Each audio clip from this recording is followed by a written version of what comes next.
Oh, here we go. You see that terrible towel right there? Oh, actually, you don't see that terrible towel. You see it here? There we go. Good evening, everybody, and welcome to Carving It Up Live right here on Facebook, as well as the Carving It Up YouTube channel and the Grid Network YouTube channel. As always, I am Bryson Carver. Very excited to be with you on this beautiful Victory Monday for my Pittsburgh Steelers and for my Tennessee Volunteers. Not necessarily going to talk about Tennessee today. A lot of NFL, nothing but RJ Ochoa, who covers the Dallas Cowboys with SB Nation, blogging the boys. He'll be stopping by in a half hour to discuss Dallas's rough loss yesterday. Almost come from behind, win against the Ravens, but nonetheless, they fall short to Baltimore. Get to that with RJ in about 30 minutes. Also, speaking of my Steelers, this may not, I'm not saying the Steelers are contenders, but this may not be mirage. I mean, there may be something with Pittsburgh here, and particularly with Justin Fields, that just might be repeatable. Get to that in about 25 minutes. Also, why, if you just spend 2 minutes thinking about the controversy or controversial no call in the Chiefs-Falcons game, the missed pass interference call on Kyle Pitts of the Atlanta Falcons by the Chiefs, you'll recognize, oh, we're actually blowing this out of proportion badly, and for multiple reasons. I'll get to that in about 12 minutes. Also, reaction to Brock Purdy and the 49ers. Brutal loss to the Los Angeles Rams. LA coming from behind to win it on a game-winning field goal. Special teams really cost the Niners in the spot. The more and more I think about this, especially after I watched that game, as bad of a loss as that is for the 49ers, it's a long-term win, and I'll detail that in about 45 to 50 minutes. Recap of all the other Week 3 action around the National Football League, and, of course, at the end of today's show, predictions for tonight's Week 3 double dip in Monday Night Football. Jaguars, Bills, and Commanders, Cincinnati Bengals. Very excited, very fired up to be on the show today. Jeff, who's a big 49ers fan, I love your Tennessee Volunteers, and you know why Juwan Jennings is the greatest wide receiver in the history of football. Shout out Juwan Jennings, go Vols, balled out with the 49ers, had the game of his life. I'll touch on that later on in today's show. But first, I have done this show for 5 years, almost 5 years now, coming up this October. And the one thing that there's so many satisfying aspects of it, one of which, when you put the time in, you put a lot of prep in your show, and you do the show, and when I hit this little corner thing that says in stream, and I sit back in my chair, the show's done, and I feel like I did a good show, that's satisfying, right? You put the work in, and you're rewarded for it. That's a satisfying thing.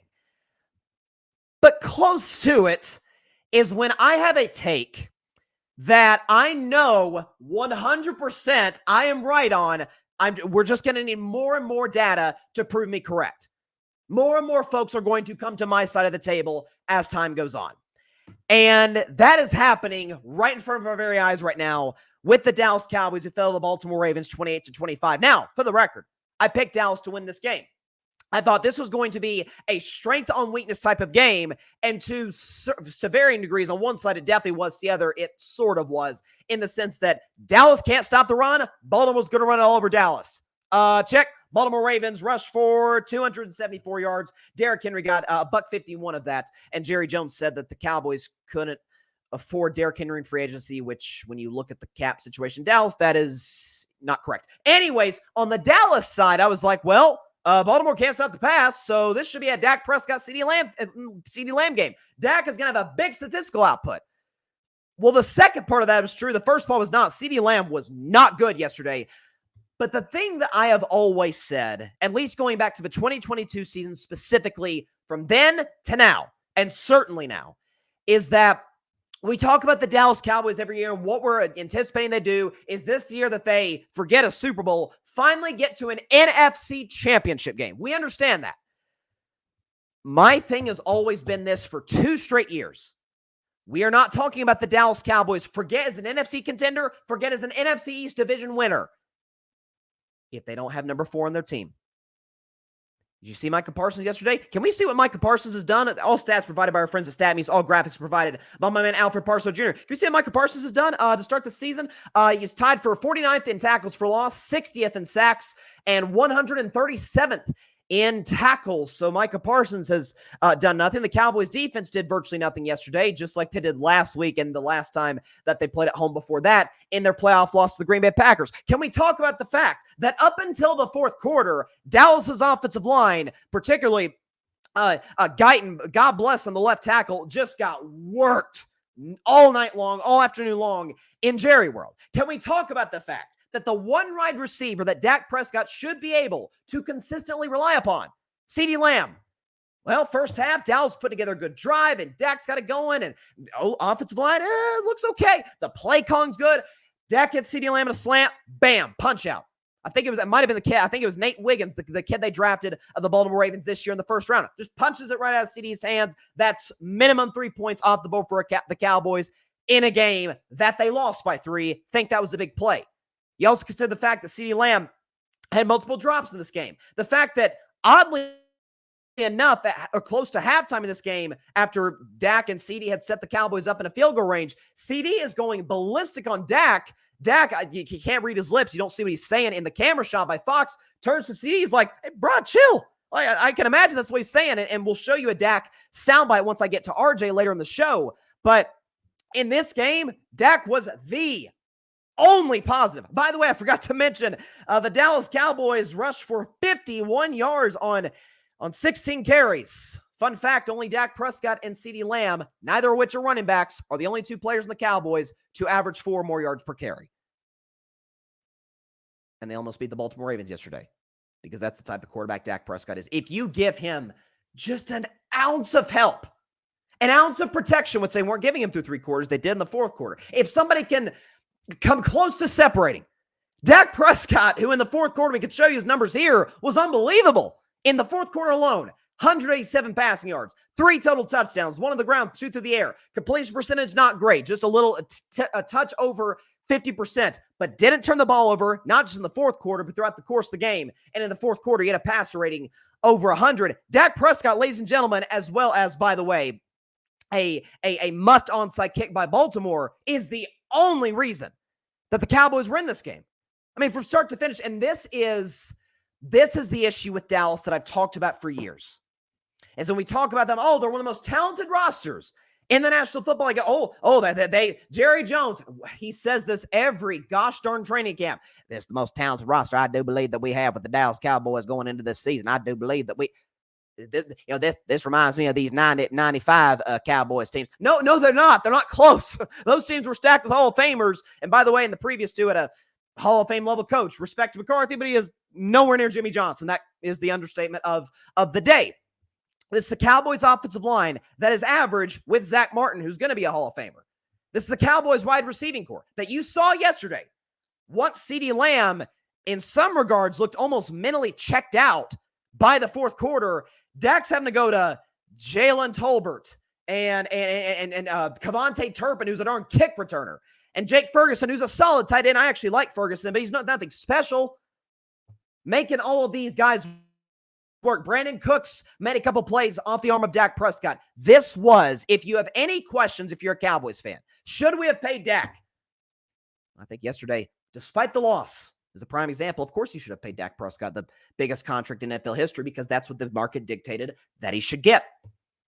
When you consider the fact, and I've said this for years, Jerry Jones is a bad roster constructor.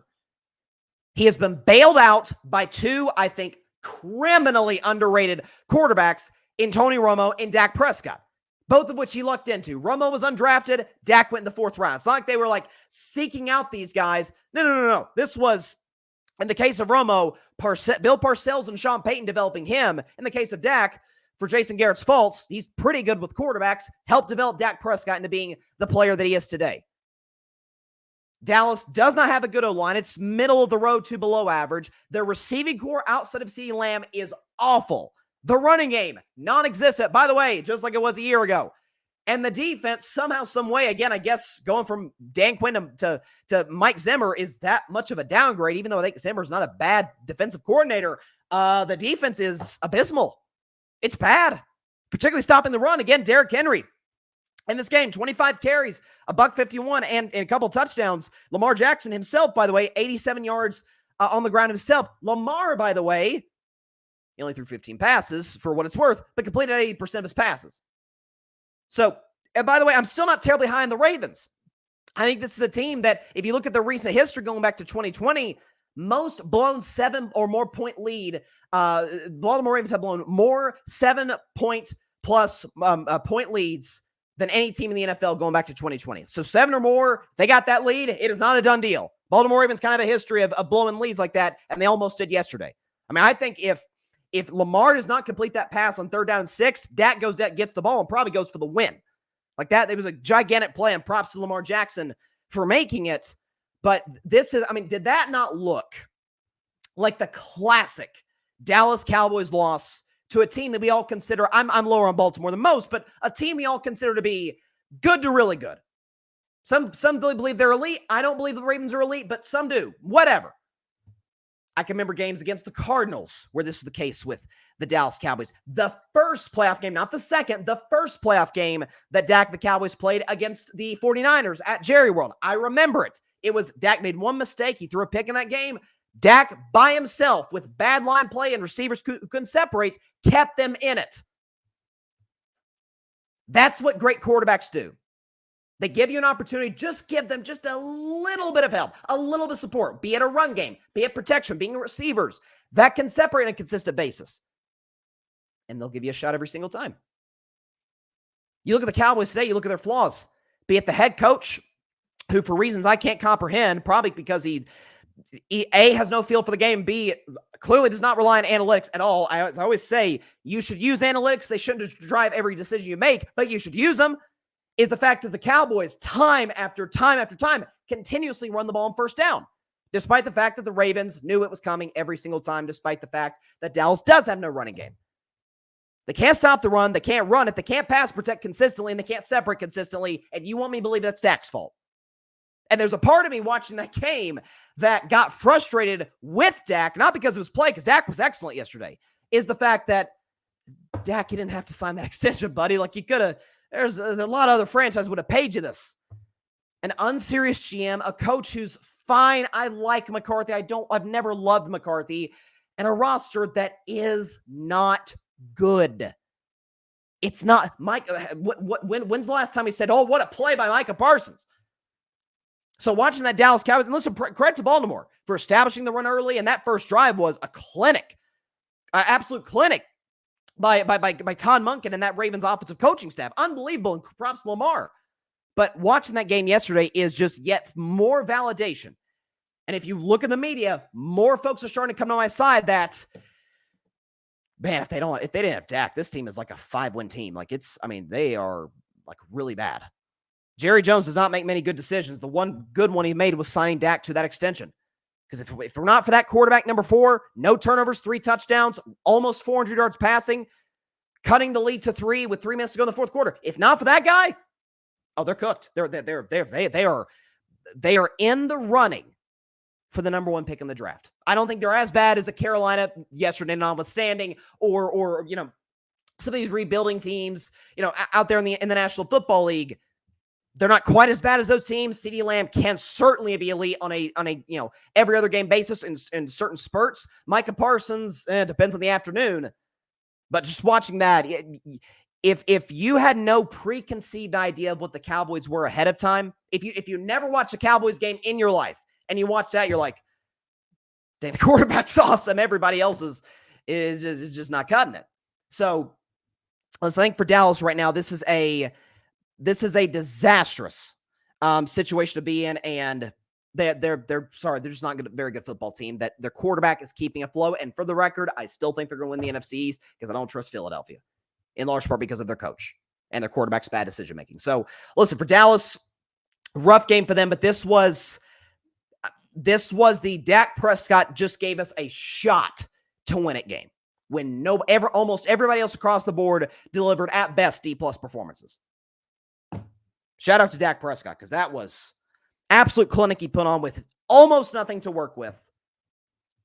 But alas, falls short in the end because the other team is more talented than you, better coached than you, and just has better organizational structure. And that's the state right now of the Dallas Cowboys. RJ Ochoa will stop by in 15 minutes to discuss this further with me. But again, with Dallas, I never bought into this as a contender before the season, throughout the offseason. And Jerry Jones, ultimate gaslighter, says they're going to go all in. They don't go all in. They lose multiple players. Is asked by the media, hey, you think it would have been a good idea to sign Derrick Henry, who lives in the Dallas area and wanted to be a Cowboy? Oh, we couldn't afford him. BS. The Cowboys, prior to signing CD and Dak, were dead last in the NFL in terms of cash spent on their football team. Jerry's a cheap owner. Jerry's a gaslighting owner. And Jerry's a bad general manager. Full stop. He's a objectively bad general manager. Have you seen the Cowboys' last couple drafts? Have you seen them? They haven't been very good. I'll say that much. I mean, Mozzie Smith, their first-round pick from last year, was just getting abused by the Ravens O-line. Shifting now, though, to this, I always get a kick out of this, is when you have a game, nationally televised, standalone football game, in this case between the Kansas City Chiefs and the Atlanta Falcons. And there's a controversial call or no call in this instance. And everybody's like, oh, the fix is in. It's rigged. This is amazing. So we can show you the play. This is with a little over 4 minutes left in the game. The Atlanta Falcons have a third down in the red zone against the Kansas City Chiefs. They're down 5 points, 4 minutes to go, and Kirk Cousins throws a pass to the end zone to Kyle Pitts. We can show you the play right here, and he is very, very, very obviously interfered with. It's Collinsworth was on the spot on it, and NBC. He didn't have to be. We all saw with our own eyes. Blatant missed pass interference called. No question about it. Should have set Atlanta up the 1 yard line, and my guess is they probably would have punched it in. But there's three things to look at in terms of this situation. Number one, even if they had gotten in, the Patrick Mahomes got the ball down, worst case scenario, 3 points with 4 minutes to go. Call me crazy. I think he goes down and at a bare minimum ties the game because that's kind of what he does, and we'll detail more of that in just a moment. Second of all is the fact, it's like this is probably the worst analogy in the world, but I'm going to use it anyway. So when you talk about a nationally televised game, when you talk about the fact that it's Kansas City, it's the back-to-back Super Bowl champions, Sunday Night Football, there's no other games going on, everybody's locked into that one in Atlanta, Georgia. Whenever those situations happen, everything big, everything significant, good calls, bad calls, great plays, coaches, great coaches, good calls, all of that get magnified tenfold because it's all anybody's seeing. It's not like the game at 1 o'clock where it's the Colts and the Bears, for example, like yesterday, where Anthony Richardson was just throwing some duds yesterday. I mean, God bless Anthony Richardson, great kid. As bad of a quarterback performance as I've seen by a team in a win. He's bad. And nobody cares. It's 1 o'clock. I mean, not everybody's going to be locked into that game. They're going to be locked into their team at 1 o'clock or have it in the corner TV on YouTube TV or whatever the case may be, right? But if it's one game, everybody's locked in. Is the fact, and it's remarkable to me, every single mistake made gets magnified. Kyle Pitts was interfered with. Kind of like how on the second drive, Atlanta's second drive, where the Falcons scored their second touchdown in the game, that wouldn't have happened if Kirk Cousins if there was the hit on Kirk Cousins, that was, for reasons I can't quite explain, call for a roughing the passer. There were some bad roughing the passer calls in the NFL yesterday. That was one of the worst ones. I forget who it was for Kansas City, hit Kirk Cousins. Bad, and it was on a third down, by the way, which extended the drive. So number one, why this is virtually irrelevant is the fact that the Kansas City Chiefs, got screwed in a call earlier. Number two, every big call, bad call on national TV gets magnified. And number three, and this is kind of it goes to the analogy I was going to use, is when mistakes are made on national television, it's like this is a horrible example or a horrible analogy. It's like if you cheated on your wife, and it's the difference between hearing about it from your friend or actually seeing it. I mean, that's the difference. It's a bad call either way. But I hold no sympathy for the Atlanta Falcons for this one reason. Number one, after that play, after that no call, there was a fourth down for the Atlanta Falcons. They had an opportunity to kick a field goal to make it a 2-point game. Now, folks might say, well, it's Patrick Mahomes. Correct. Who had not played well in that game. The overall, the fear that and this goes back to what I said last week, the fear that the Kansas City Chiefs put in other teams, where against any other quarterback, any rational coach would say, oh yeah, kick the field goal, our defense is playing well, we'll get the ball back, go down, we got a great kicker, Young Hoku, great kicker, get in field goal range, walk it off and at home and go 2-1, right? But Mahomes and the Chiefs put fear in you. Nonetheless, they get stopped on fourth down, but they stop the Chiefs, get the ball back, drive it down to the red zone. It's like, oh my goodness, Atlanta's going to win this thing. And on a third down and short, they run the ball not with Bijan Robinson, but with another talented running back, but not as good as Bijan, Tyler Algier, and they get stopped on 3rd and inches. Well, now you got to go with 4 on 4th down. And you decide on 4th down and that much, say, hey, you know what we're going to do?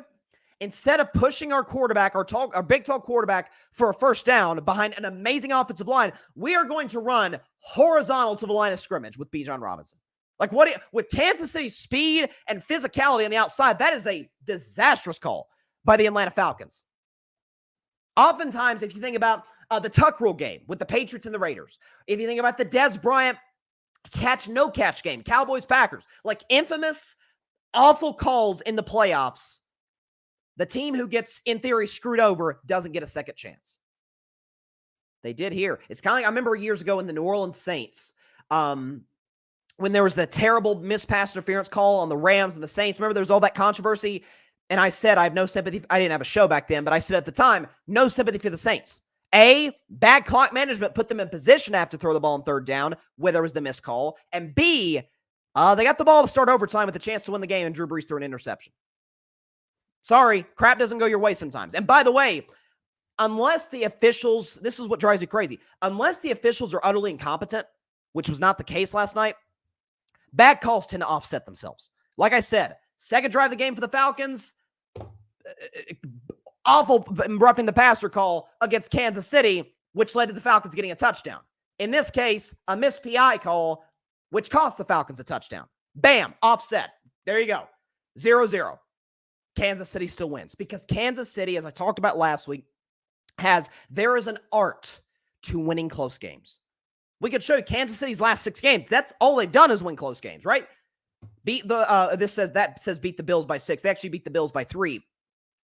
Beat the Ravens by 7, beat the Niners by 3, beat the Ravens by 7, beat the Bengals by 1, and beat the Falcons last night by 5 points. Is that there is, in the 4th quarter, we are just not going to screw up.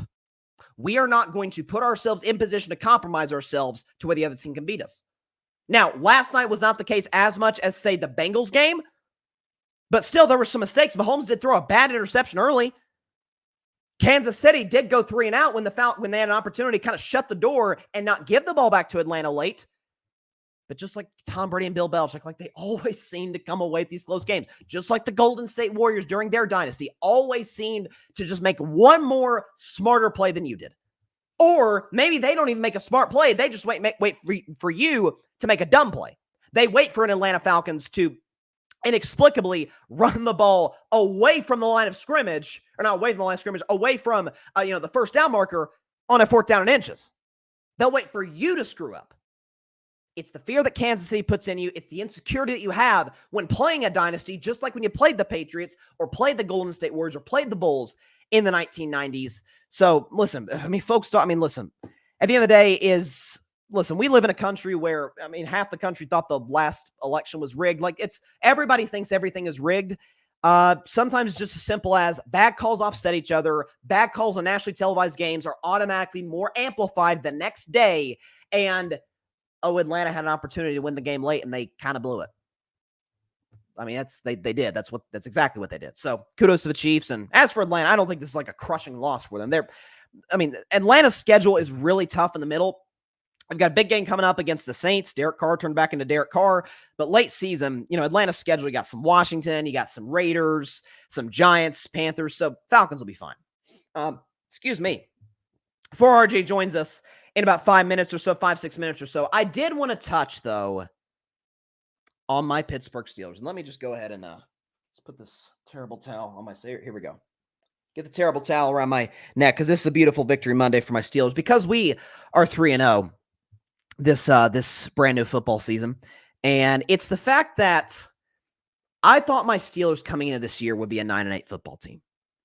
Part of the reason I thought that is because, I thought Russell Wilson was going to be the starter. And I thought, hey, Russell's way past his prime. But at the same time, he's competent. He's better than what we had last year. I'll take Russell Wilson over Mitch Trubisky, Kenny Pickett, and Mason Rudolph all day, every day. No question about it.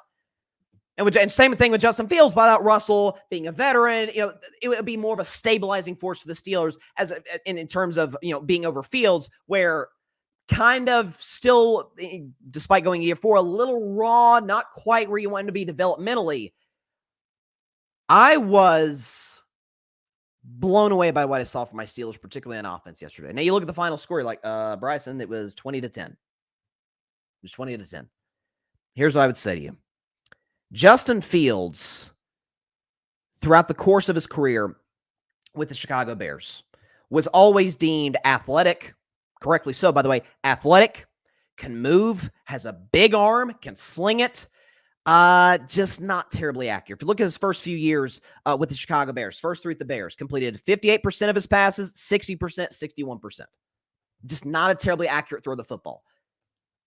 He's completing 73% of his passes this year with the Pittsburgh Steelers. And by the way, for what it's worth, he threw 32 passes yesterday against a Chargers defense that has been terrorizing the NFL. Now, in fairness, they play Gardner Minshew and Bryce Young to start the season, so that's got to be taken into account. But y'all know what I think about the Chargers.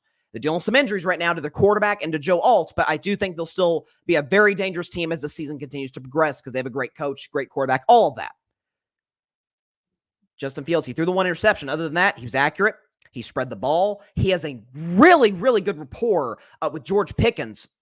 Just a good connection that those two have. Again, as I said last week, people looked at the Broncos game as like, 13-6, like, classic Steelers. And I said, should have been 27-6 because two penalties wiped away one Pickens touchdown and one that would have led to a touchdown or at least a field goal. So listen, this to me feels repeatable for the Pittsburgh Steelers. Because what do we know about Pittsburgh? What do we know about them coming into the year? And what do we certainly know about them through 3 games this year is that they are undoubtedly, and we'll show you the numbers, no question, the best defense in the National Football League. And it's not particularly close. We can show you the stats right here, okay? Number 1 in the NFL in terms of points allowed. They gave up 8 points per game. First in the NFL in terms of total yards allowed. Third in rush yards allowed. 6th in pass yards allowed. So that defense, led by TJ Watt, who's still a monster, best defensive player in the game still. That kid, what's his name? It was Herbig, I think was his name. Just consistently, Nick Herbig, just constantly getting to the quarterback in the absence of Alex Highsmith.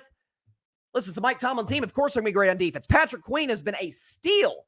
Cannot believe the Baltimore Ravens let this guy go. Steal from an in-division rival, the Baltimore Ravens, in free agency. Minkah Fitzpatrick's been great. Joey Porter Jr., shutdown corner, has gotten better from year 1 to year 2. But offensively, listen, the O-line's the only thing that really concerns me about this team because of the injuries and because of the lack of continuity with this group. But what I'm seeing, Justin's accurate. Justin's spreading the ball down the field. Justin, as well as Arthur Smith, and this is why I loved this move by the Pittsburgh Steelers coming into this year, or going back to last offseason, is getting Arthur Smith. Listen, not a good head coach, but an excellent offensive coordinator. Folks, Ryan Tannehill was a Pro Bowl level guy with Arthur Smith as his OC with the Tennessee Titans. Like Tannehill, he's not a Pro Bowler, but that's what Arthur Smith can do for you. He's creative. He has a good feel for the game. I don't know why he never did this as a head coach. He does this as an offensive coordinator, gets the ball to his best players.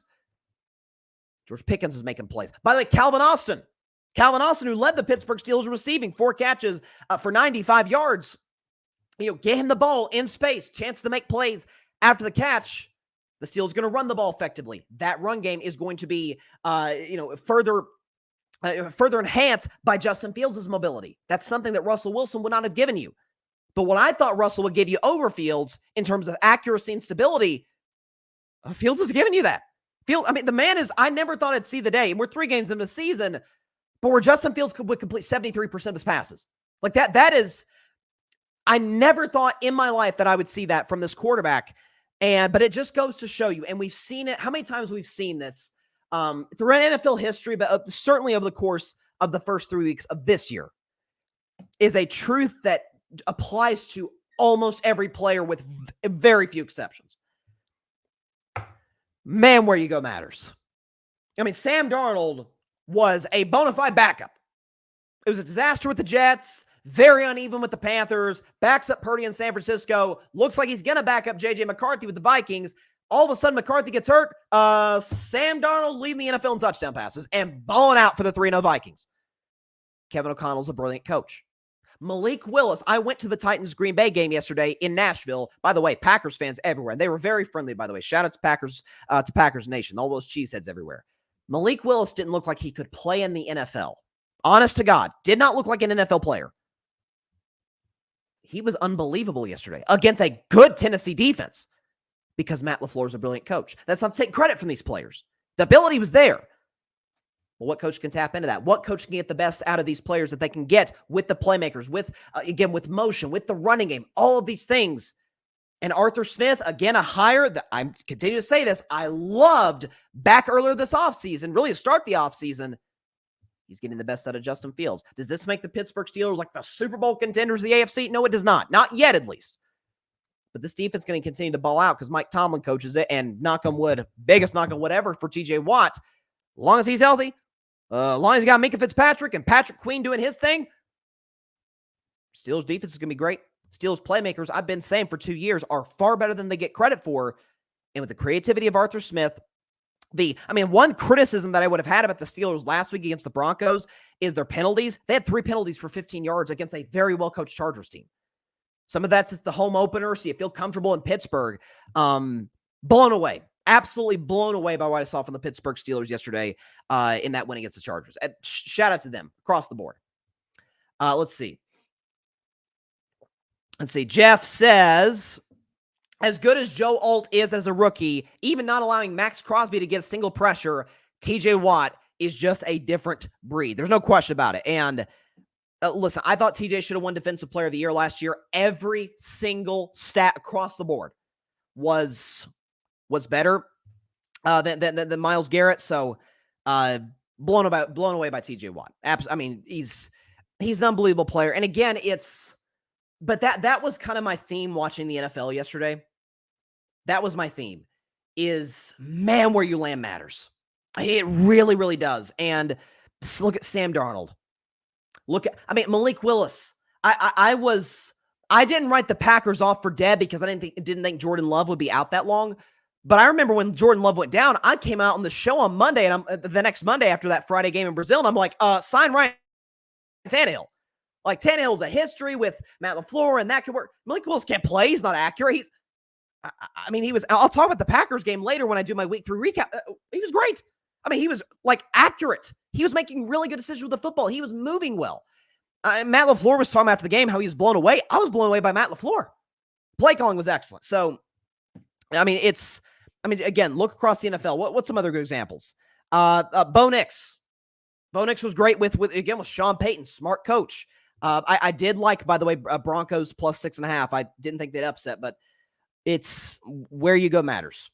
And I think that's going to bear itself out with Bryce Young pretty soon. Andy Dalton set the world on fire. The Red Rifle was back and very much in business in Las Vegas. But, with Bryce Young, I think that kid needs a new change of scenery, but, we'll see what happens. We've got a special guest coming up in just a moment. We'll take a quick break on Carving Up Live, and we'll be back in just a minute.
Welcome back, y'all. Welcome back to Carving Up Live. Joining us now is the manager and editor-in-chief of Blogging the Boys. He has been covering the Dallas Cowboys for SB Nation. Would you please give a warm welcome to Carving Up Live to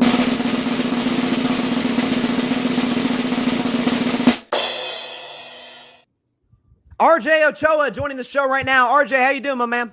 Doing well. Thanks for having me. Great to be with you. Happy Monday. You as well, man. You as well. So listen, I wanted to have you on the show, obviously, to discuss the Cowboys game against the Ravens. But first of all, just tell everybody, who you are. What's kind of the your connection to the Dallas Cowboys and to the National Football League. Yeah, I run SB Nation's Dallas Cowboys website, Blogging the Boys. I've been doing this in this specific role for over 6 years now. So day to day is just kind of tracking, enjoying, destroying this team, whatever the case may be. We obviously, our website is kind of the crux of everything that we do. You can read all my written work there. Super active on social as well. And we do have the Blog on the Boys YouTube channel where you can feature my conversations about the team. For sure. Everybody be sure to check that out. RJ puts out some fantastic content. So for yesterday's game, and I led my show talking about Cowboys Ravens, the thing that is, I feel like I've been on this for a couple of years, and I feel like you have been as well. That's why I wanted to bring you on the show, is that I don't particularly buy into the notion that the Dallas Cowboys are this uber talented roster, and I really haven't the last couple of years. I think CeeDee Lamb is, yesterday notwithstanding, is a superstar, bar none. Micah Parsons, depending on the Sunday, and we'll hear a soundbite in just a second from Micah, can be a dominant player depending on the matchup that he gets. I feel like, RJ, the constant with this team, game in and game out, Sunday in, Sunday out, tends to be the play of their quarterback, Dak Prescott, and he, again, with the onside kick, it felt like this was the guy who's kind of keeping them in this game against the Ravens in what looked like it was going to be a total wipeout and was for 3 quarters. Your thoughts on Dak yesterday, what he did in the fourth quarter, and the state of the Cowboys right now? Well, I think the first thing you said is important. It's really rare that this team is evaluated fairly or objectively just because of who they are. The Dallas Cowboys stage and glitz and glamour kind of amplifies things, and they benefit from that, to be clear. It isn't, all negative. There are a lot of, pros to playing for the Cowboys, but and that trickles down to their head coach and their quarterback. And I would offer that Dak Prescott played rather poorly yesterday. Obviously, the fourth quarter heroics were impressive. It was a little too late, certainly. The Ravens marched down the field and scored on their opening 2 possessions, actually. And that followed the Cowboys winning the coin toss and choosing to take the ball because obviously their defense was so porous against the Saints. And there were a few things that happened. There were some penalties and things like that, things that aren't entirely Dak Prescott's fault, but they choose to take the ball. They punt. The Baltimore Ravens go down. They score. The Cowboys kick it back to them, they go down, score. And then the Cowboys defense stands tall and generates 2 punts, and the Cowboys can't do anything with it. And one of those 2 possessions was CeeDee Lamb's fumble. And again, Dak Prescott can't do everything, but I think he certainly deserves his fair share of the blame for the hole that they dug in. And yes, it was, interesting to see him be one of the only people fighting his way out of it. And ultimately it was not enough, but it was not the best Dak Prescott game, but I agree with you that generally speaking, he is one of the constants that does propel them when everything else around him fails. Yeah, and that's kind of what the crux of my argument is. And listen, I probably view Dak higher than most. I think he is on at bare minimum, at least on the fringe of being a top 5 quarterback in the NFL. I'm not sure where you kind of fall in that. Where do you kind of have him? 5, 6, 7, 8? Yeah, I mean, I think that line floats, right? Like I think on a week-to-week basis, 5 to 8 maybe change. Like Patrick Mahomes and Josh Allen and Joe Burrow, if you want, are kind of your consensus top dudes week in and week out. But Dak is right there, and it's nice to hear somebody say that. Obviously, this season everything has been bad for the Cowboys, but I do attest that he is one of the better quarterbacks in the NFL far more often than not. So away from Dak, oftentimes one of the big stories with the Cowboys, and certainly has been this year, has been their defense, and obviously led by Micah Parsons, DeMarcus Lawrence, Trayvon Diggs, and company. I get really the thing with Dallas's run defense. It feels like it hasn't improved in 5 to 6 years, right? It was Rob Marinelli, and then it was Mike Nolan, then it was Dan Quinn, who I thought did a really good job. Now it's Mike Zimmer. Is the Cowboys struggles defensively to be able to stop the run against the Packers, Saints, and then yesterday against the Ravens? Is that a matter of scheme, do you think, or do you think that's a matter of, for lack of a better term, maybe to a certain degree, a lack of heart on the part of the defensive players? What's kind of your takeaway on that, and why do you think the Cowboys can't seem? They're the worst run defense in the league thus far through 3 games. You mentioned Rod Marinelli where everything kind of started. I would go one step before that. It started with Monty Kiffin. Obviously, the Tampa 2 defense is legendary, and everybody knows what the Buccaneers did in the early 2000s. And Warren Sapp was kind of the man, obviously, in the middle of that defensive line. And the Cowboys just haven't had that. And it has been nothing but cast-offs. They took Mozzie Smith in the first round of the draft last year. It's the first time they spent a first-round draft pick on a defensive tackle since 1991. It's just been, bargain shopping in free agents. Henry Melton was a name they pursued. We're now talking a decade ago. Jason Hatcher was a name. Terrell McClain, they have just tried to, have star edge rushers and hope that that's enough, but they don't have any pressure up front and in the middle. And Mozzie was supposed to change that. And I would say that things have changed over the course of all those defensive coordinators in different defensive schemes. Chris Richard was never a defensive coordinator, but was an influential voice, obviously came from the same Seattle area or same Seattle system that Dan Quinn put together. And they have turned into a group, not as of late, but that has at the very least generated takeaways and turnovers. And those things have masked the Cowboys' inability to stop the run. But for a very long time, prior to Dan Quinn's arrival, I mean, we're talking, this was a team that, you were lucky to see an interception once every 4 games. And all of a sudden, these last 3 years, they've become remarkable in that sense. Again, that is not necessarily the case this particular season. But this has been, I would say, every single thing. It's been a lack of heart, a lack of talent, a lack of scheme. Nothing that they have done has been able to solve this issue. It certainly feels that way. And I know Al Harris, I believe he's still in the Cowboys coaching staff, has done a great job of some of those DBs, like a Trayvon Diggs, like a Deron Bland. And like you said, those guys have been ball hawks over the course of their time in Dallas. So again, so much of the criticism for the Cowboys tends to go back to either Dak Prescott or it goes to Mike McCarthy. I was very confused by his game plan yesterday, RJ. I thought it was certainly predictable on first down. There was listen, we know the Cowboys have limitations when it comes to run the football. It could be Rico Dowdle, Zeke. It could be, Deuce Vaughn. It felt like every single first down, it was run up the middle, and Dak and the Cowboys are consistently set up in a second and long situation. Jerry Jones talks about after the game, hey, we couldn't afford Derrick Henry. Tell the audience, is this based in fact in any way whatsoever? Could they have brought in Derrick Henry? No, and that's certainly a point of frustration for Cowboys fans. I think you have to, and this is where the Cowboys kind of jumped the shark for a lot of people nationally. Just full disclosure, you can't take what Jerry says literally. You simply can't at this point in time. But obviously his voice is the most influential one relative to the team, which is why it makes the headlines and makes the kind of national news. But it is not factual. I mean, anybody can afford anybody, to be very clear. I'm not the salary cap is not real person, but anything can be done to accommodate whatever you want. And even if you don't believe that, even if you somehow are willing to buy what Jerry Jones is selling, that they just didn't have the money, well, maybe you should have listened to what literally everybody said and extended Dak Prescott and CeeDee Lamb as soon as possible, because you wound up doing that quite literally at the 11th hour. Now, the Cowboys did beat Jamar Chase and Brandon Ayuk relative to the CeeDee Lamb deal, but remember that they got this Dak deal done like an hour before the season kicked off that very first Sunday. So if they had been proactive about these things, and not even just this offseason, but last offseason, Jalen Hurts set that market at $52 million per year. Dak ultimately came in at 60. If they had just had enough foresight and been willing to commit and been willing to not drag this on as long as humanly possible, they would have had salary cap space to do whatever they wanted, on top of the fact that they can do whatever they want whenever they want. Well, what I would say, and you're 100% right across the board.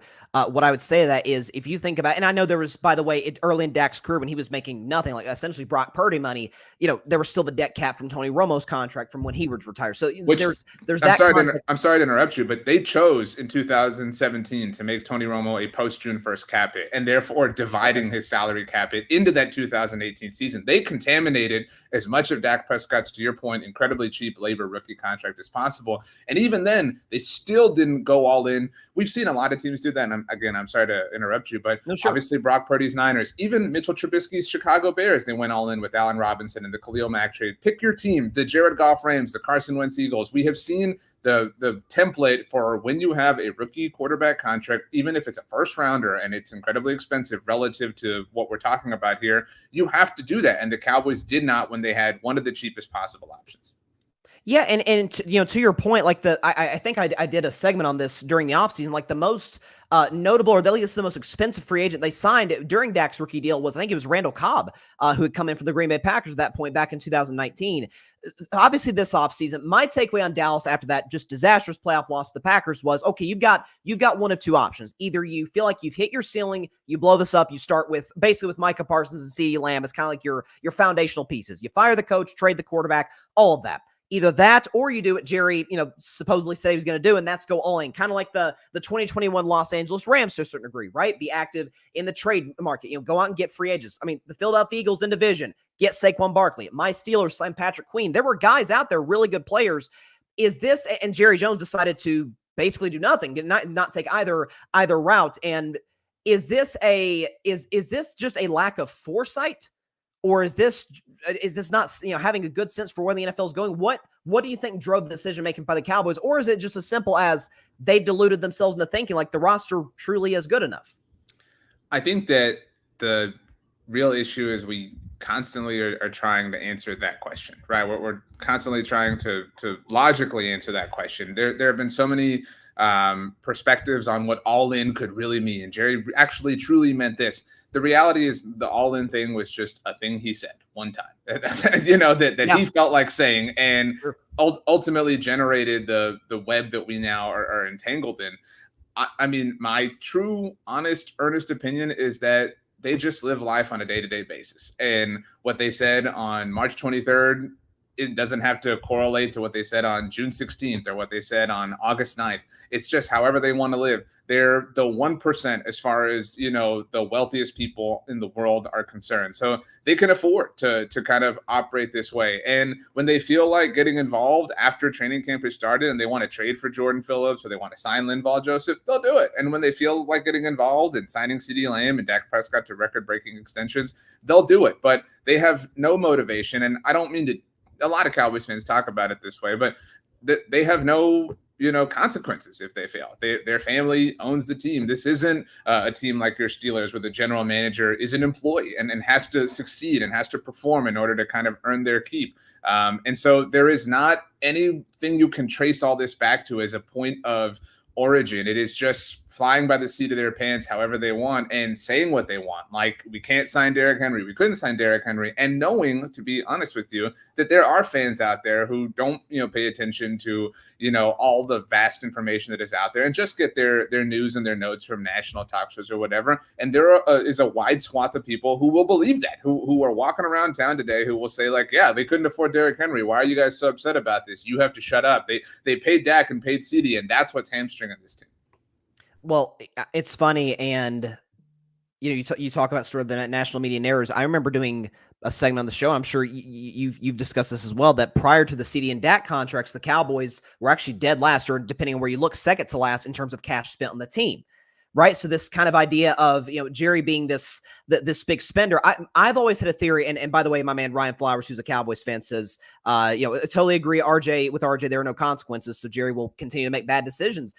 My theory has always been, and tell me if you agree with this, that I think Jerry is going to be loyal to his guys for the simple fact that he gets credit for them. See, everybody knew Derrick Henry was great with the Tennessee Titans, and nobody was going to – it sounds stupid, but I think there genuinely is a part of Jerry Jones where it's like, oh, I because I'm the general manager, and folks don't necessarily buy into me as the GM like they do Howie Roseman with the Eagles, Omar Khan with the Steelers, or Brett Veach with the Chiefs, that I feel like I have to almost prove my acumen. I can draft these guys and develop them, whereas any great free agent team, Kansas City, even in the margins, getting a Juju Smith-Schuster, guys like that, like it really does go a long way. Is that a crazy theory? Am I out of my mind on that, or what's your thoughts on that?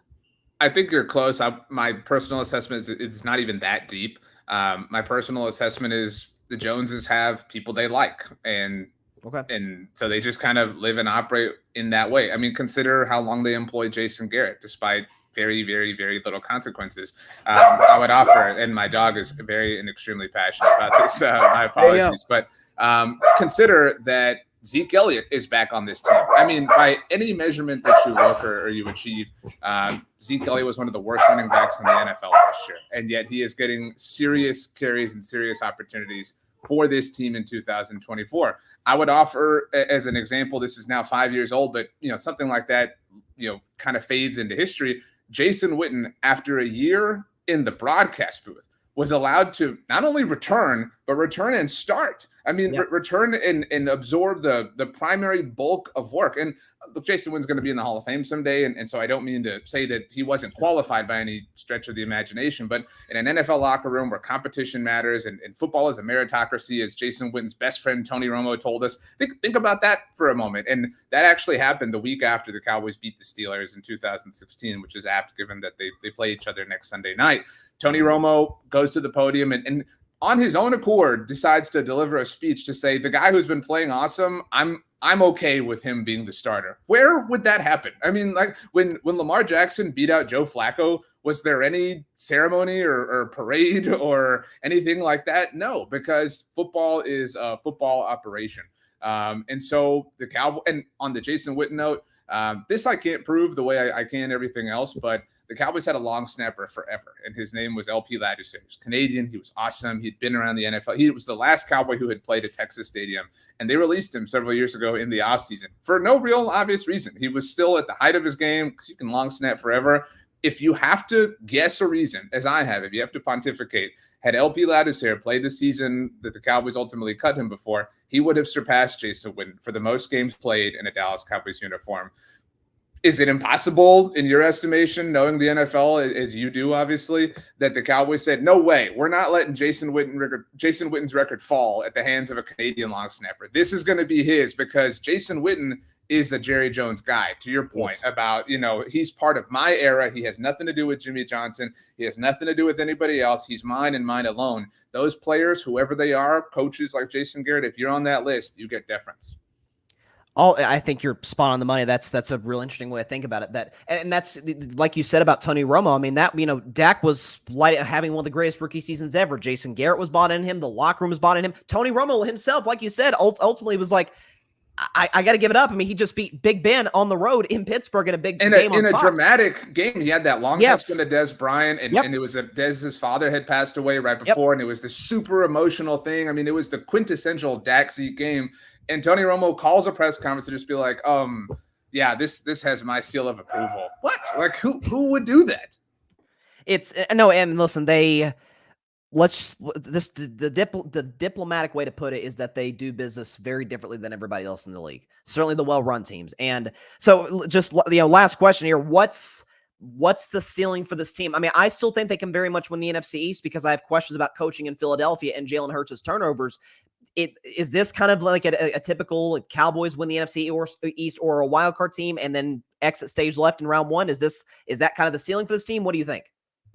Yeah, I mean, I think if you obviously if you win your division, you're in the NFL and nobody's going to apologize for that. My dog's name is Bear, by the way. And so he's like doubly pissed because Chicago's down. He was super excited about the Caleb Williams thing. He really thought, he was walking tall for a while around the house. But that being said, you win your division, you're in, and anything can happen, right? And I mean, the New York Giants winning the NFC East in 2011 is a testament to that. Beyond many, different examples. If I assembled an all NFC East team, I would still take Dak Prescott ahead of Jalen Hurts. I would take CeeDee Lamb even over AJ Brown or Devontae Smith. I think Micah Parsons is the best pass rusher in the division, maybe even in the NFL. I mean, so you have three of the most important things on one team. And the other two teams that aren't Philadelphia are really bad. And we'll see if Dallas can obviously continue to beat up on those teams this Thursday night when they visit the New York Giants. They still get to play, no offense, your Steelers. And I would right now, I would pick the Cowboys to win that game. You just, it's not, you don't have to squint very hard to see them getting to 10 wins, maybe even 11. But it is difficult to see how they would ultimately match up against some of the more creative minds in the NFL. That has been their kryptonite. The entire Kyle Shanahan tree owns them and not owns them, but like owns them outright. Like when you play Monopoly and you have properties scattered across the entire board, that is the Kyle Shanahan tree relative to the Dallas Cowboys.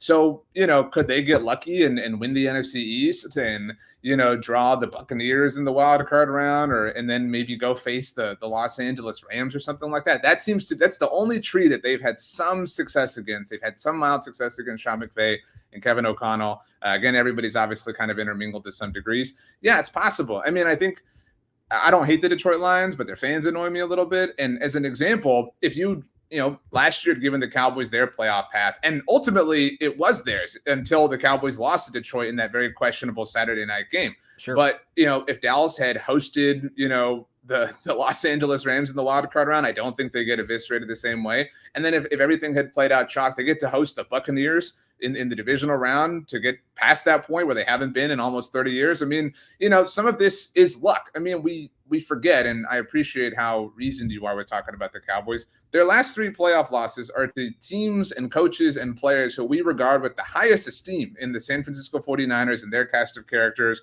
and the Green Bay Packers with Matt LaFleur, who's really proven how great he is these days. Oh my gosh. And Jordan Love. So, we call them these bums and these losers because they've lost to these teams, when they just keep running into them. I mean, it's just unfortunate and it's coincidence. And some would argue it's the sins of the past coming home to roost. That's a long-winded way to say they could totally get hot because they have really, really great talent at the most important places. But things feel very bad right now. This is among the most toxic levels, in my personal opinion, that have been surrounding the team in quite some time. They could win on Thursday night and everything could stabilize with a 2-2 record heading to Pittsburgh next Sunday night. But they could lose. I mean, this is really maybe the straw that would break the camel's back on Thursday night, because Dak has owned the Giants. The Cowboys have in his entire era. So if they go and everything's status quo, then you lump it up to, hey, man, the Saints were great. The Ravens are obviously always great. Not as great as the Steelers, obviously. But if they lose, and it's the first time they lose on top of all this, and they have to sit on 3 losses in a row for 10 days before Sunday Night Football, then it could get really bad. It could. Listen, and a lot of, like you said, a lot of the NFL is vibes. One win can just change the dynamic of the season. I can remember 2018 when they're 3-5, they go up to the world champion Eagles, win, and it turns that season around. They win the division. So sure, one win can turn it around. The only thing I would say, like you mentioned with the Detroit Lions, is if you're a well-run franchise, I mean, we see it with the Chiefs right now, you can almost create your luck in a certain way. And I think Brad Holmes has done an unbelievable job in Detroit with hiring coaches. Obviously, well, Dan Campbell's done the coach hiring, but, drafting talent, being able to make moves in the trades and free agency. We'll see how it plays out. Listen, the one thing that we know is the Cowboys are the gift that keeps on giving for us, you and me, in the content creating space. So, RJ Ochoa, appreciate you coming on the show. Check out all of this stuff on Blogging the Boys. And would love to have you show once again, hopefully in the near future, my man. Have a good one. Appreciate you having me. Apologies on behalf of Bear. Like I said, Caleb Williams, it's really got him in a mess. But on top of the Cowboys stuff, looking forward to Cowboys Steelers. I will say I've been to a lot of road games. There's nothing like Pittsburgh. It is the best road venue, or I would suppose home venue, but the best place to watch an NFL game. That I have an incredible memory, obviously, in 2016. But it is among the most special sports cities in the country. Appreciate it. Listen, go Steelers, and listen, here's hoping for a good one, right? We're just hoping for great entertainment and content. Yeah. No, go Steelers. RJ Ochoa, appreciate you coming on the show, and hopefully we can do it again, my man. Appreciate it. Thanks for having me. That's RJ Ochoa, Blogging the Boys. Does an unbelievable job. I've been following his content and his work for a very long time. Does a fantastic job, and again, hopefully we can get him on the show once again, because he's fantastic.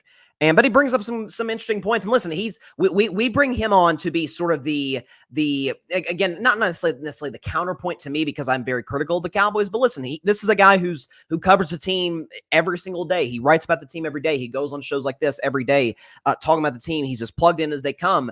And listen, the case that he makes that, hey, they are elite at the most important positions, I tend to agree with that. On an every other game basis, I think Micah Parsons can be elite. I certainly believe Dak Prescott is elite. CeeDee Lamb, yesterday notwithstanding, is elite. My concern with the Cowboys is depth, and again, everywhere else other than those 3 guys, I just don't think they match up to the rest of the NFC. But nonetheless, shout out to RJ, and loved having him on the show. Let's see, we got some more comments. And I apologize to everybody in the comment section while RJ was on. I wanted to try and get y'all's comments in the show, but also be able to get as much out of him as we could.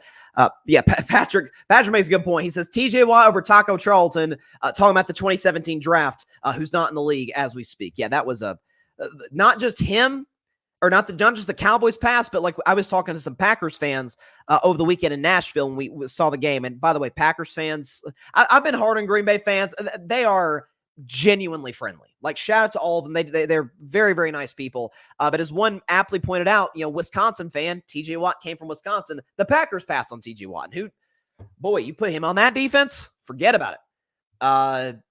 My man Ryan, problem is most of the Cowboys start players are good in certain situations. They're not great all the time, right? Their circumstances dictate how they play the game. And that tends to be the case. But hey, listen, your circumstances is going to affect your level of play in most instances, unless you're, Patrick Mahomes or somebody.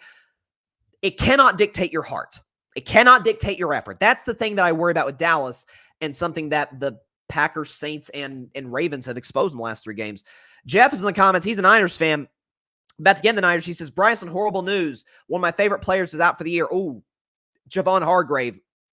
Tricep injury out for the year for us. That is heartbreaking. No question. Jeez. That is a devastating loss for that defensive line for the 49ers. And also, this says, dang, this team's falling apart right now, Jeff. This says Christian McCaffrey is seeing a specialist in Germany about his Achilles tendonitis. So he's getting 2nd, 3rd, 4th, 5th opinions. And Brock Purdy, according to Adam Schefter, has back soreness and will now be considered day-to-day. I mean, listen, this is why, and I'll touch on this game in just a second. Matter of fact, let's just go and get in the game. Niners, Ravens. I picked San Francisco to win this game. This was my Bryson's Bleak bet game. I didn't feel great about picking San Francisco in all truthfulness. Listen, this is a rivalry game. I get that Kyle Shanahan has historically kind of owned Sean McVay. We understand that, but listen, it's a desperate, Los Angeles Rams team. It's why I took them plus the 6.5. It was a road environment, but I was, first of all, blown away by Matthew Stafford. So no Cooper Kupp, no Puka Nacua. I mean, he's throwing to guys. I mean, DeMarcus Robinson. I mean, Tutu. I mean, guys I've never heard of. I mean, just spread the ball across the field to guys who, again, never watched them play meaningful big-time snaps in an NFL game. I thought Stafford was great yesterday. It was unbelievable. But here's kind of the point that I want to really nail down. I think are we dealing with some connection issues? Looks like we are. See if we can get this rolling back. But again, on the Stafford front, absolutely loved. Yeah, Patrick's correct. He says my Wi-Fi is lagging a little bit. Here, you know what? Tell you what. Here's what we'll do. We'll go to break. Come back, do the Rams-Niners segment, carving up back in just a minute.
And we're back. Boom. Okay. So Wi-Fi should be good by now. So, again, going back, we could just redo because we barely got through the start of that 49ers-Rams segment. So, let's get back into it. So, 49ers-Rams, I was on the Rams side of this. This is why I took them plus the 6.5. This is a desperate spot. I get there's no Note Boom, no Puka Nacua, no Cooper Kupp. This is a Rams team that is absolutely ravaged with injuries. I took the Niners to win. That was my Bryson's Bleak bet game on Friday. But divisional game, I get Kyle Shanahan's own Sean McVay, but I did feel like they had the quarterback advantage with Matt Stafford, with those weapons, all of those guys. And I did feel like they would at least make it competitive. Turns out they win the darn thing because of a special teams error by the San Francisco 49ers. To me, that is... There's two stories for this game for the Niners. One is bad in the short term, and one is, I think, really, really encouraging if it keeps up in the long run. The bad news is in the short term is, again, my man Jeff is in the comments just saying, Hargrave done for the year with the tricep injury. Brock Purdy, day-to-day with back soreness. Christian McCaffrey is going to go see a specialist about his Achilles tendonitis in Germany. Okay, Deebo Samuel's dealing with injuries. Like, there's injuries on both sides of the ball. And this is the number one reason why not only did I not pick the Niners to not win the NFC, but not to win the NFC West. They're certainly good enough to be a playoff team. I very much still think they will be. Is that I just didn't trust this team to stay healthy over the course of a full season. Like you saw, yes, there were injuries last year in spurts, and I'll touch on that in just a second with my next take. But by and large, San Francisco mostly stayed healthy throughout last year. Yes, they lost Hufanga. Yes, they lost Dre Greenlaw in the Super Bowl on a freak, just running on the field, blows his Achilles. Other than that, I think it's about as healthy as you could have hoped for a team going to the Super Bowl, which the Niners did last year. That's why I didn't necessarily trust them to continue to repeat that, because they have guys with an injury history. That's the bad news in the short term. And you lost a game that, frankly, they probably shouldn't have lost. And for the Rams, they're still alive to win that NFC West. I think Seattle, early, good start to the regular season, but I predicted that. Most people predicted that going into the season. Seattle will, to a certain level, come back to earth, at least offensively. Here's the good news if you're a San Francisco 49ers fan, because I said this going back to last week. So, going into last year's playoffs, Brock Purdy had two big things that he needed to prove to me. Number one, can you win coming from behind? Well, He may have dug them the hole against the Green Bay Packers in the playoff game. That's for certain. He was awful through 3.5 quarters. But when it counted, he let him down, and Christian McCaffrey ran it in for the win. And Purdy was great on that drive. And then he gets the Detroit Lions.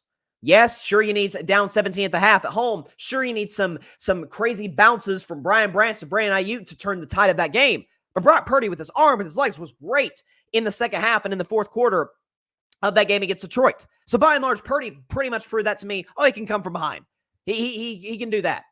He also needs to prove to me this, because we had very little evidence to say that when everything in terms of the roster, or not roster construction, but that and the roster being healthy, the all-star level players, the McCaffrey and Debo and Ayuk and Kittle. By the way, Kittle was out yesterday, obviously, and Trent Williams and Juwan Jennings, all of those guys, when they're in there, yeah, of course you're going to look great with Kyle Shanahan. But when the adversity hits, when a guy sprains an ankle, when a guy has, Achilles tendonitis, when Deebo Samuel's out, and you're dealing with all these injuries across the board, then what are you going to do? And that was my concern. My thing was, and I've said from the jump, I have, going back, even Brock Purdy's rookie year, when he came in to replace Jimmy Garoppolo, I said from the jump, oh, this guy's better than Jimmy G. Oh, he moves better. He's got a better arm. Kyle Shanahan with his play calling, trust him more than Jimmy G. Like, Jimmy G had some, go back and look at his playoff numbers. The Niners, this is why the Jimmy G defenders drove me crazy. The Niners were not winning playoff games because of Jimmy Garoppolo. They were winning in spite of him. He was dreadful in most of those games. Brock Purdy was not.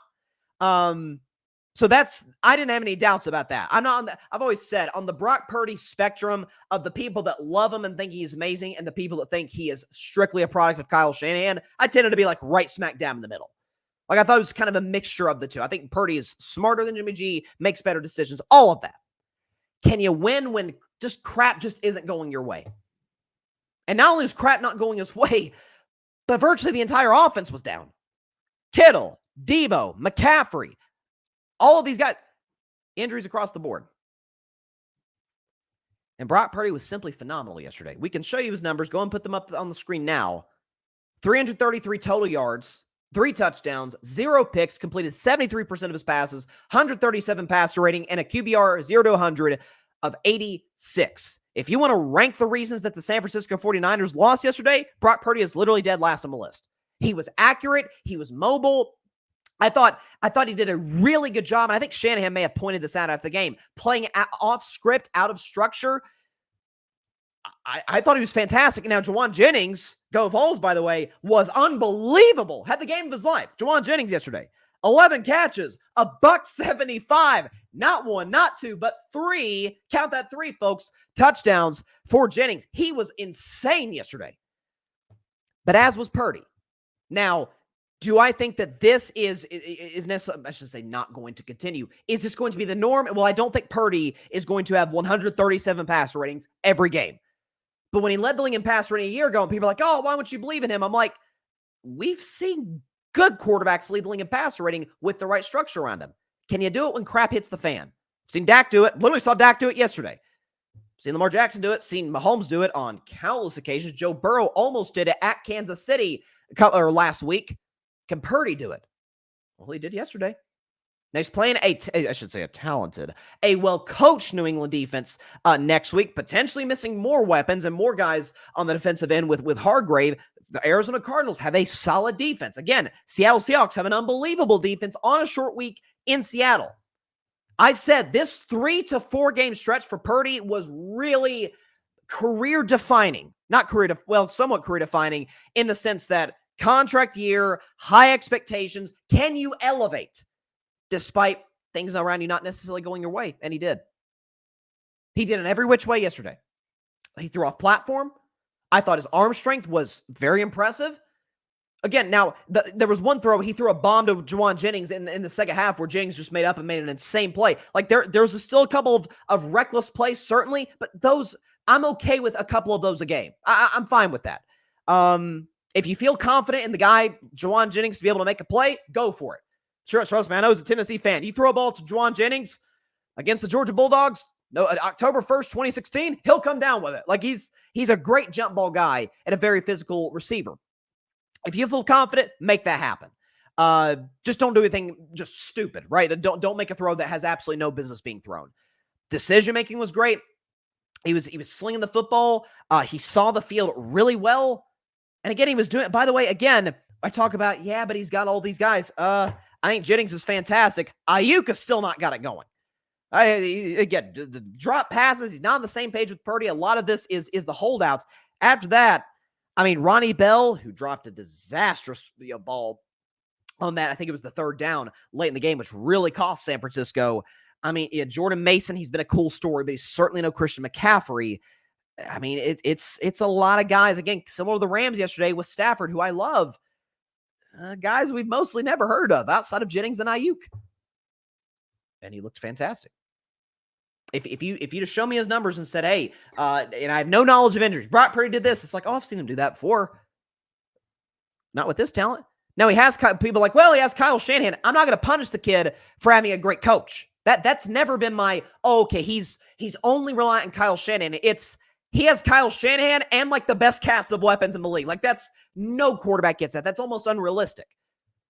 And the reason I say it's important is because they're not going to be able to keep all these guys. They're not. Deebo Samuel, I will almost guarantee, will not be a 49er in 2025. Christian McCaffrey is dealing with injuries. George Kittle, all of this. Trent Williams getting older. This is big for me. If I'm John Lynch, I can pay him. He can win when we don't have every single person healthy because we can draft guys. We can bring dudes in. We'll see. God bless Ricky Pearsall. We'll see once that kid gets healthy, if he's able to get healthy this season. We can draft guys. We can be able to bring some dudes in to help this kid as much as we can and bring in new all-star level talent. But can he win or at least play well? It's not just about the winning. Can he play well under adverse circumstances? And he did. I've been waiting to see this, and I saw it. If he continues this or something similar to this against a good Patriots defense, against a solid Cardinals defense, and against an unbelievable Seahawks defense, something similar to this consistently, I'm in. I'm in on the Brock Purdy thing. Okay? Now, if he's like awful for the next 3 games, I'm like, I won't like say he's terrible or anything. But I'll kind of come back to, okay, this goes, again, regression to the mean to a certain degree, right? Like this is what he tends to be in this situation. But if that continues, what we saw yesterday, forget about it. That's their guy. Let's see what we got here. Patrick, Rams did something I gave credit. Beat Shanahan without most of their offense. No question about it. Patrick, the Niners are falling apart slowly but surely. Well, physically they are. I mean, listen, as long as these guys can come back, this team can absolutely go on another run. There's no question about it. But this was kind of the reason I didn't think they would, is because of the injuries. And because of the injury history, particularly to Deebo and Christian McCaffrey, who are both out right now. McCaffrey hasn't played a snap this year. And Patrick knows. He says, speaking of your Vols, GBO, go Big Orange. Great win in Normal, Oklahoma. I appreciate you, Patrick. Shout out to Patrick Brown. Write some great articles for the Grid Network, by the way. Let's see what we got. Jeff, Bryson, one of Brock's best traits is he throws with great anticipation, and he gets good chemistry with his wide receivers, regardless of who they are. Generally, sure. He's also very mobile and takes risks. He's literally the opposite of a game manager. Well, he's certainly up until this point played like the opposite of a game manager. Again, I did think that moniker that I feel like Cam Newton was the first to kind of say did kind of put Brock Purdy in a box that maybe not necessarily like represented the entirety of who he was, because we think game manager, we think, I mean, God bless him, but Tua. That's kind of what we think. I think Purdy's better than Tua, no question about it. He says, and the guy is just getting better and better. Brock looks a lot more muscular this year and is one of the strongest quarterbacks in the league, not talking throwing strength. He's taking more risks. I know you don't. Oh, that's not fair. He says, I know you don't like him taking risk, Bryce, but let's give the guy some credit and be honest. There ain't many quarterbacks better than him. So again, by the way, I never said taking risks was a bad thing. I said taking risk with almost with a minimal chance of reward. Like that's why I've criticized Josh Allen for in the past, right? Is when there's been plays where he's just thrown off his back foot across the field. I'm like, what the heck are you doing, Josh? Or if he's trying to hurdle a guy on 3rd and 11 when he has no shot of getting a first down. Like it's those plays where you can make them. It doesn't mean it's going to work, right? Like I've criticized Josh. I used to criticize Sam Darnold for that. 3 games in, he doesn't look to be doing that with Kevin O'Connell as head coach. No, listen, I as long as I see him continue to do this, and again, he didn't have to have 137 passer rate. I'm not setting the bar that high, but if he can be with, again, a beat-up offense, kind of like that. I mean, Dak's not doing it with a beat-up offense. He's doing it with a bad offense outside of CeeDee Lamb. But Dak still got the job done and put them in position to win. The defense let them down. I mean, coaching let him. And that's Dak and Purdy, kind of similar, performances given the situation there. So very impressed by what I saw from Purdy. And again, he doesn't have to go undefeated in the stretch. I never questioned Purdy could win. I never questioned that. It's can he be the singular driver force in them winning? And the reality was that was Christian McCaffrey and Trent Williams last year. It absolutely was. Yeah, love what I'm seeing from Brock. Credit where it's due. New data. I got to adjust my opinion if the new data continues to show itself. Let's see. Jeff, come on now. Let's see this. He says he is 1,000% sure better than Hurts, and I like Jalen, and he's better than Dak as well. I can't say he's better than Dak. I've seen Dak do, which again, we just have more evidence with Dak because he's been in the league longer, but I've seen Dak do more with less more often than Purdy. I just have. I mean, if you put Brock Purdy with the Dallas Cowboys, I think you get similar to lesser results than Dak. I just do. Because frankly, not many quarterbacks could succeed in that franchise. Just couldn't. But like what I see from Purdy, we'll see if it continues. All right, let's do a recap of the NFL. I need to rush this quickly because the predictions for the games tonight, one of the games literally kicks off in 14 minutes. So let's do a rush through of some of the other games in the National Football League. Vikings blowing out the Houston Texans. I thought Houston would win this game, but that it would be close. Minnesota's a great home team. But Brian Flores, listen, Kevin O'Connell, we can talk about the job he's done with Sam Darnold, and Kevin O'Connell is up there for Coach of the Year. Listen, Brian Flores has his flaws as a head coach. He doesn't relate to quarterbacks terribly well. Good Lord, the guy is an insane defensive coordinator. I mean, listen, I thought Minnesota would have a really good defense. I picked Dallas Turner to be my defensive player of the year. Defensive rookie of the year. No Dallas Turner. Okay, there's injuries to what's his name? Addison. You still got the injuries to TJ Hawkinson. And you blow out a Texans team we all generally agree is like a Super Bowl contender in the AFC. So, man, kudos to the Vikings. Again, I don't know if it's sustainable with Sam Darnold. I do know it's sustainable with this defense. Mind blown. Like, maybe the most impressive win of the day that I saw from Minnesota. They blow out the Texans. Houston will be fine. I need to see a little bit more offensively from Houston, but at the same time, I mean, the Niners struggled against this Minnesota defense. The Texans struggled.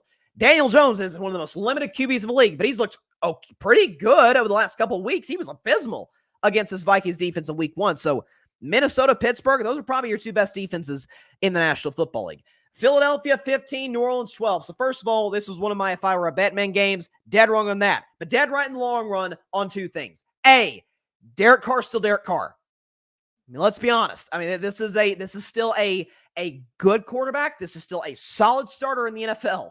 But, and I used to be a Derek Carr guy, but eventually I just kind of saw the light. I'm like, okay, there's a reason he has come nowhere even near playoff success in a 10, now 11-year career. We'll see what he does in year 11, but the first 10 years of his career.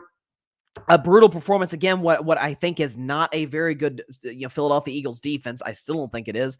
And Nick Sirianni, dear God, with these fourth down calls. He goes for it when he shouldn't. He kicks field goals when he shouldn't, when he should go for it. I mean, the fourth down call at the end of the half is inexcusable. They run the ball. There's 14 seconds on the clock. Even if they got in the first down late in the half, they still would have kicked the field goal. Like listen, I went on a tirade on Sirianni on Wednesday's show. Won't do that today because frankly, we don't have time. In Philadelphia, to their credit, won without A.J. Brown and at the end without Devontae Smith. Listen, there is nothing that I saw. Saquon Barkley, the only thing I could say is Saquon Barkley. But Jalen Hurts keeps turning the ball over. A.J. Brown's beat up. Now Devontae Smith's hurt. There's nothing I see in this Eagles team that says, oh, yeah, they can absolutely – I don't think they're winning the NFCs. I still got Dallas because Dallas is the best quarterback in that division. Kudos for getting a win. There's no such thing as a bad win in the National Football League. No such thing. There is such thing as you played it very badly and won such game in the National Football League. Denver beating Tampa Bay badly. Bo Nix becoming the second rookie quarterback, or actually the third rookie quarterback rather, to win it. To win a game this year. Drake May probably won't get a ton of time except the end of the season. J.J. McCarthy out. Listen, we understand that. Michael Penix will get his opportunity at some point. This was one of my favorite bets, if I were a Betman, of course, of the week. This didn't make the if I were a Betman list, but Tampa Bay -6.5 with a bad defense, or at least a beat up defense at home against Sean Payton. Like that did not feel like a line that you should hammer. I thought Tampa would win by like a field goal or something, but listen, Bo Nix was really solid. Passer rating of, QBR of 80 on 0 to 100. Broncos ran the ball well, and listen, Baker kind of struggled. He particularly struggled on third down. Tampa Bay, who they got next week? They got Philadelphia at home next week, so that'll be a fun. That is a stay away game to bet. But Philadelphia coming off an unimpressive win, Tampa Bay coming off a home blowout loss. That's a game that may be the Bryce's Bleak bet game on Friday. We'll have to see. But kudos to the Broncos. Bo Nix looks solid, and Sean Payton's still a brilliant coach. Here's who else is a brilliant coach, and I attended this game. Packers-Titans in Nashville. A year ago, folks, I did not think Malik Willis belonged anywhere near an NFL field.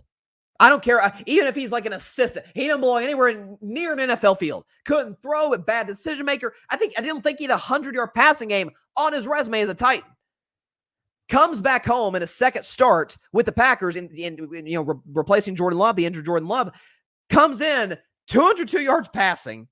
Okay, leads the team in rushing 73 yards, 2 total touchdowns, passer rating of 120, QBR 0 to 100 of 92. Not to take credit away from Malik because he was really good yesterday. Matt LaFleur is a freaking genius. I mean, the motion, the creativity. RJ mentioned it earlier in the show, like teams that have given the Cowboys problems, they all come from the Shanahan tree, right? I mean, you talk about these guys. Matt LaFleur's ties to the Shanahans run a very similar offense. I mean, this is brilliant coach. It's a really smart, really good roster. Christian Watson makes some big catches. Caught 1 third down and 18 to set the Packers up in scoring territory. First drive of the game, caught a beautiful back shoulder deep ball from Malik Willis. By the way, Will Levis sucks still, but we already knew that. LaFleur's an awesome coach. Like I was a LaFleur skeptic because I thought he was just kind of riding on the back of the greatness of Aaron Rodgers. No, but Aaron was still great those 2 MVP years, but my gosh, what LaFleur is doing with what I thought was not an NFL quarterback. He goes from that to, hey, Malik Willis can play. He's like one of the best backups in the league. Where you go, again, when we talked about earlier in the show, the theme of today's show, where you go matters. And you're seeing that with Malik Willis. An impressive win by the Green Bay Packers. I did pick them to win, and they got the job done. My upset of the week was correct. Giants over the Browns, 21-15. So the Browns are still hogwash, and that's because they're Cleveland and their teams tend to suck. But for the New York Giants, Daniel Jones, solid outing, but Malik Neighbors, this kid is unbelievable. He caught 2 touchdowns in the game against Cleveland. Catch radius means a lot to me. DeAndre Hopkins has it. George Pickens has it with my Steelers. And this kid, Malik Neighbors, has it. If you talk about, this may not make sense, but a receiver covering ground just with pure length, you can throw it, a guy like a Daniel Jones who is limited, but can throw it in any different angle and area around Malik Neighbors, and he's got a shot to make the play on the football. Right? He dropped the big pass last week against the Commanders, really kind of cost the Giants. Comes back this week, really, goes show you the emotional maturity of that kid. Brian Dable, still a great coach. Giants ran the football effectively. Deshaun Watson still stinks. That goes without saying. Kudos to the Giants. I mean, this was my upset of the week. I like that matchup in terms of what they could do. They almost beat Washington last week. Malik Neighbors can play. Good win for the Giants. And again, Cleveland still sucks. That's who they are. By the way, my man AJ in the comments, he says, thanks for the knowledge, brother. No, thank you, AJ. AJ did a great segment on the Cowboys Camp Fan. Please go subscribe to that show, to that podcast on YouTube. Highly successful Cowboys podcast. He was talking about how running the football in today's NFL has kind of become the norm on like 3rd down and 5, 3rd down and 6. I don't know if the Camp Fan guys have uploaded that clip. They should, because it's very analytical driven, but it's really, really interesting when you look at it. Like AJ did a great job breaking it down. So shout out to the Cowboys Camp Fan guys. Listen, I'm going to be on y'all's show like next week for Cowboys Steelers week, and I cannot wait. So that's going to be fun. So shout out to the Camp Fan guys. This was one of my if I were a Batman games. Missed it. Bears and Colts. Indianapolis wins this despite, I thought, as bad of a quarterback performance as I've ever seen from Anthony Richardson. Caleb Williams made his share of mistakes too. 3 turnovers in the day. The good takeaway with the Chicago Bears and Caleb Williams. He was beyond bad in week 1. I thought pretty solid in week 2 when he had a second half to throw the football and his offensive line was just getting him murdered out there against the Texans. In this spot, though, here's the problem with the Bears. They were facing, coming in this game, a Colts defense that gave up on average like 250 rushing yards a game. 250! The Bears rushed for 63 yards on 28 carries. I mean, somehow, some way, this Bears O-line has regressed. I still like Chicago's defense. I really do. I like some of the guys they have on that side of the ball. But Caleb, again, you're seeing the improvement.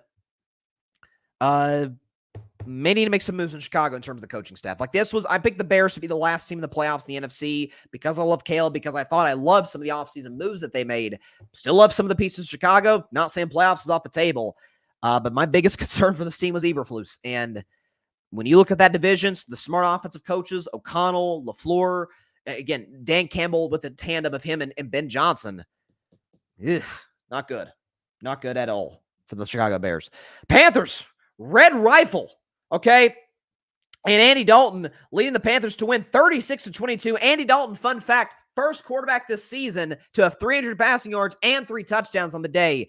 And folks are, listen, I understand why, looking at this as the kind of the biggest indictment on Bryce Young. Like, well, see, Bryce is a terrible quarterback because Andy Dalton stepped in and looked great. First of all, don't think the Raiders were that good. Didn't think they were good from the beginning. Second of all, is Andy Dalton is a better quarterback today than Bryce Young because he's more developed. He's a veteran guy. He's a bigger guy than Bryce Young.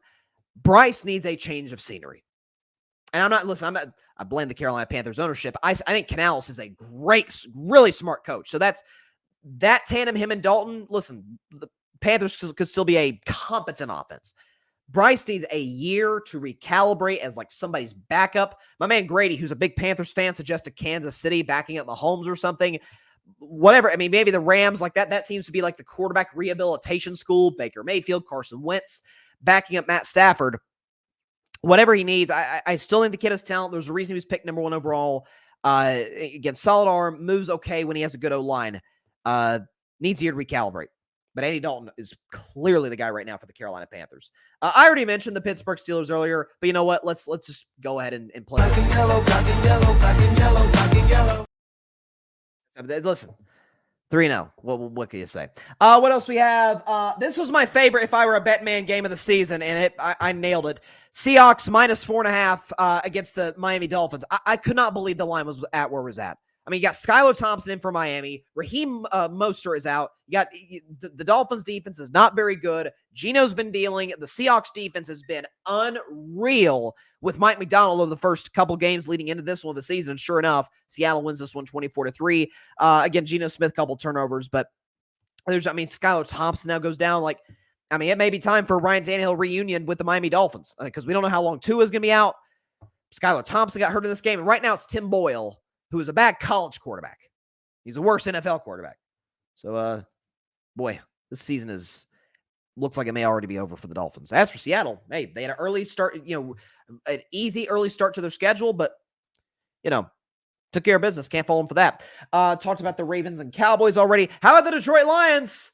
Not the most beautiful of wins, but as always, Dan Campbell, the Detroit Lions, took care of business. Kneecap.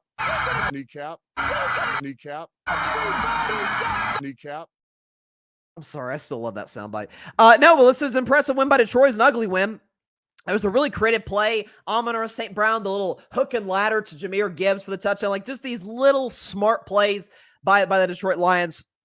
Really impressive, really impressive defensive performance. Listen, Marvin Harrison Jr. still did his thing, caught a touchdown, but a Cardinals team that just went, nuclear against the Rams last week at home, held to 13 points here at home by Detroit's defense. This is why I picked the Lions to win the NFC. Obviously, I love their offense and their offensive coaching staff. Defensively, I felt very good about this, and I think thus far I've been pretty validated. Their defense got demonstrably better this offseason, and some of it is not just adding guys necessarily, like a Carlton Davis, like taking Terrion Arnold in the first round of this draft, but just guys being there an extra year, really talented guys like Aiden Hutchinson, who's one of the premier pass rushers in the game. So solid win by Detroit in Arizona. So is that it? Yeah, that's our recap of the rest of week 3 in the National Football League. Before we get out of here, we got not one, but 2 Monday Night Football games, one that's going to kick off in literally a matter of minutes. So let's go and get the predictions going on right now. Here we go, ladies and gentlemen. we will start with a big matchup in Buffalo. The Jacksonville Jaguars and the Buffalo Bills. Bills are favored. It's gone down just a second ago to -4.5, but the prediction I have, the Buffalo Bills favored -5. So, as you just heard me say, and as as been evidenced, line goes from 5. It was a 5.5 to 5. Now it's down to 4.5. Vegas really likes the Jaguars in the spot, and frankly, they should. Listen, how many 0-2 teams do we see win this week? I mean, look across the National Football League, right? You saw the Denver Broncos win. You saw the Giants win. You saw the Colts win. You saw the Panthers win. You saw all these teams, these 0-2, the Rams win. You saw all these 0-2 teams get W's this week. Jaguars are desperate. This could potentially be their season. Wide receiving core still really good. Brian Thomas, Christian Kirk, they got some guys on that side of the ball. Defensively for the Bills, as much as I still believe in Sean McDermott's ability to coach that unit, they got some serious injuries. They're down to their third stringer at linebacker. They're dealing with injuries to their secondary, so they're really compromised right now. And Buffalo, again, they always have that one game. It seems to always be at home. Be it to the Vikings in 2022, be it to the Broncos, as well as some other opponents last year. That one game where it's like, how did they lose that game? Like, it could be a Josh Allen turnover. It could be a defensive error on the part of Sean McDermott's defense. It could be any of those things. Jacksonville's desperate. Buffalo is, I think, rightfully so, being crowned as one of the premier teams of the AFC after being criminally underrated coming to the season, as I talked about throughout the offseason. Jacksonville's desperate. By the way, Trevor Lawrence, 2-0 against Josh Allen in his career. I've talked about that before on the show. Give me the Jaguars. Give me Trevor Lawrence. Jacksonville wins this one 26-24 in an upset over the Buffalo Bills. Don't just take the Jags plus the 5. Take them straight up. Take the Jaguars money line 26-24 over the Buffalo Bills. Trevor, I believe in you. You're still my guy. You're going to get the job done in Buffalo because you've been getting the job done against Josh Allen. Final game, though, of Week 3 is going to be played later tonight. Washington Commanders and the Cincinnati Bengals. Bengals are favored -7. So, listen, again, another desperate 0-2 team coming in against a solid Washington team. A team in Washington I thought could win 7 to 8 games this season. Like their coaching staff, like some of the decisions they made. I think Jaden Daniels is one of 3 guys out of this draft that took 6 first-round quarterbacks that turns out to be a really, really good player in this league. So I certainly believe in him. Cincinnati's going to win this game straight. I'm just going to tell you straight up. Let's go and put the final score up there. 31-17. Bengals going to win because the simple fact, T. Higgins back in the lineup. Bengals defense was really good over the course, certain spurts against the Kansas City Chiefs last week. The forced turnovers on Mahomes. I think 3 turnovers in total. Trey Hendrickson, the most underrated pass rusher in the National Football League. He's been great, and against a Washington O-line that has some serious questions. Jaden Daniels can move. He'll make plays with his legs from time to time, but desperate Bengals team, like them in the spot. Give me the Cincinnati Bengals by a final score of 31-17. As well, just go and show both scores. Jacksonville Jaguars with the upset get their first win of the year and join the other 0-2 teams that won this week, 26-24. And another 0-2 team will win. The Cincinnati Bengals will beat the Washington Commanders 31-17. So they will cover that 7-point spread. So is that it? Yep, there we go. All right. With that said, that's all the time we have for today's show. Appreciate everybody stopping by as always. Shout out to RJ Ochoa. Hopefully we can get him on the show again sometimes. Blogging the Boys, SB Nation does an amazing job covering the Dallas Cowboys. Enjoy my discussion and our conversation on this show. Shout out to him. Check out his stuff. Follow him on Twitter, RJ Ochoa. Follow him on Instagram. All social media platforms. He does an unbelievable job. And from what I hear from some of my colleagues at the Grid Network who have done stuff with him in the past. He's really, really nice guy. So shout out to him. And yeah, appreciate having him on the show and appreciate everybody tuning into the show. Be sure to stay tuned for Carving Up Live on Wednesday at 6 p.m. Eastern, 3 p.m. Pacific time, right here on Facebook, as well as the Carving It Up YouTube channel and the Grid Network YouTube channel. Of course, be sure to like, share, comment, and please take 2 seconds out of your day. Hit that big red subscribe button down there. Helps the channel grow exponentially. We're on the road, hopefully, to getting 5,000 subscribers. That is the next goal. That is the next benchmark. That is what we are trying to attain. So if you have not subscribed, just takes a couple seconds. Hit the subscribe button down there, and boom, you're part of the Carving It Up family. If you have subscribed, thank you so much. It means everything to me, to everybody involved with the show. Please tell your friends about it, your family about it, everybody you know about Carving Up Live, except for your sleeping cat. Every time I come home, Nealon is like rolling around in the driveway.